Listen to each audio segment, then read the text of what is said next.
मुस्लिम भाइयों को अस्सलाम वालेकुम और हिंदू भाइयों को नमस्कार। तो दोस्त, मैं हूं सऊद आलम सिद्दीकी। तो दोस्तों, आज मैं आपके सामने एक ऐसी पिक्चर, एक ऐसी मूवी लेकर आया हूं जिसका डायरेक्टर तो बहुत अच्छा था, लेकिन जिसका बजट ही इतना था कि प्रोड्यूसर भाग गया और ये फिल्म कभी रिलीज ही नहीं हो पाई। तो मैंने सोचा कि वो स्टोरी क्यों ना आपके सामने पेश करूं। तो दोस्तों, बात है 1989 की।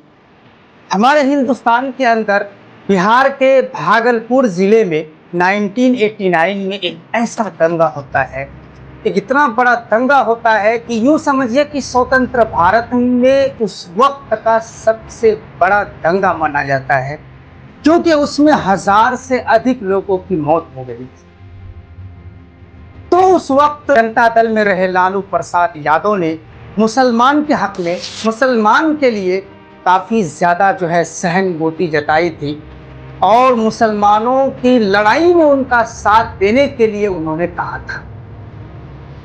लेकिन सिर्फ यादव वोट बैंक को बचाने के लिए उन्होंने भागलपुर में इतने बड़े फसाद, इतने बड़े दंगे के मुजरिम कामेश्वर यादव जैसे मुजरिम और भी बहुत ज्यादा थे, जो कि सारे के सारे यादव से बिलोंग करते थे। लेकिन लालू प्रसाद यादव ने उनके खिलाफ कोई आवाज नहीं उठाई। वो डरते थे इस बात से कि अगर हम इनके खिलाफ आवाज उठाएंगे तो हमारा यादव वोट बैंक बिल्कुल खतरे में पड़ जाएगा और हमारा यादव वोट बैंक खत्म हो जाएगा। उसके चंद महीने बाद ही खुद लालू प्रसाद यादव मुख्यमंत्री बनते हैं। मुख्यमंत्री बनने के बाद वो सबसे पहला काम क्या करते हैं, वो इन लोगों को, यानी इन मुजरिमों को जो यादव से बिलोंग करते हैं, जिन्होंने इतना फसाद मचाया था, इन मुजरिमों के रिहाई का काम करते हैं। यहां तक कि RN प्रसाद की रिपोर्ट के मुताबिक लालू प्रसाद को यूं समझिए कि एक नया वरदान मिल गया। और बात यही खत्म नहीं होती जनाब। इन्होंने पुलिस को क्लीन चिट्ठी पकड़ाकर उल्टा मुसलमानों के खिलाफ ये केस वो केस, यानी किसी न किसी केस में मुलविस कर दिया, मिला दिया और मुसलमानों के खिलाफ केस फाइल कर दी। अब मुस्लिम वोट बैंक बचाने के लिए अब करे तो करे क्या?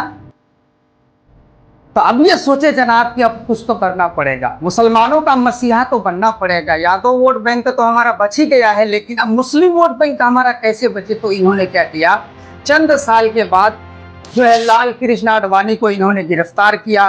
फिर क्या था कि राम मंदिर के मुद्दे पर इन्होंने बीजेपी के खिलाफ खूब आवाजें उठाई।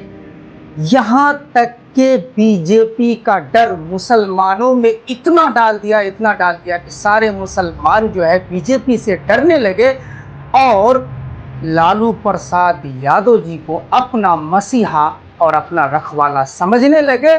और इनका मुस्लिम वोट बैंक उसी वक्त से अब तक चला आ रहा है।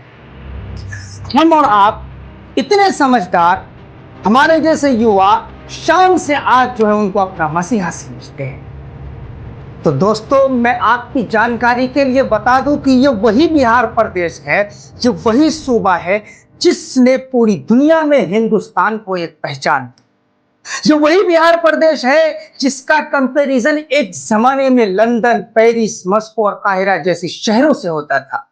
ये वही बिहार है जिसने दुनिया में सबसे पहली यूनिवर्सिटी दी। ये वही बिहार है जिसमें चाणक्य, आर्यभट्ट और अशोक जैसी मशहूर शख्सियत को जन्म दिया।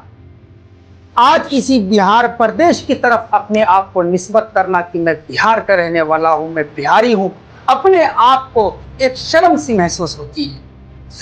जो वही बिहार है जिसे मुल्क के दूसरे हिस्सों में, दूसरे प्रदेशों में, महाराष्ट्र में, गुजरात में, दिल्ली में और प्रदेशों में इस बिहार को एक बीमारी कहा जाता है। आखिर इस बिहार को यहां तक लाने में किसका हाथ? किसी और का नहीं, हमारा, आपका मसीहा श्री श्री लालू प्रसाद यादव जी का ही हाथ है, जिसे हम और आप अपना मसीहा समझ बैठे। और फिर आज देख लीजिए आप, आज फिर वही परिवार, वही यादव फैमिली, लालू प्रसाद यादव और उनके साहबजादे की घमंड ने बिहार का बेड़ा गर्क कर दिया। अगर थोड़ी देर वो अपने घमंड और जिद और अपनी ओवर कॉन्फिडेंस को साइड में रखकर आवाम के लिए सोचते, हमारे लिए सोचते, आपके लिए सोचते, गरीब के लिए सोचते, दलित के लिए सोचते, यादवों के लिए सोचते, हिंदुओं के लिए सोचते, मुस्लिमों के लिए अगर सोचते, तो बिहार का सूरत हाल ही आज कुछ और होता। तो उनकी नाकामी का जिम्मेदार हम और आप नहीं है, बल्कि खुद यादव फैमिली है।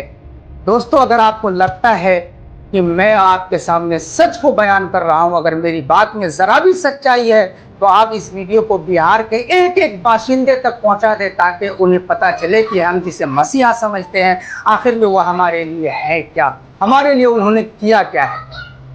अगर सच लगे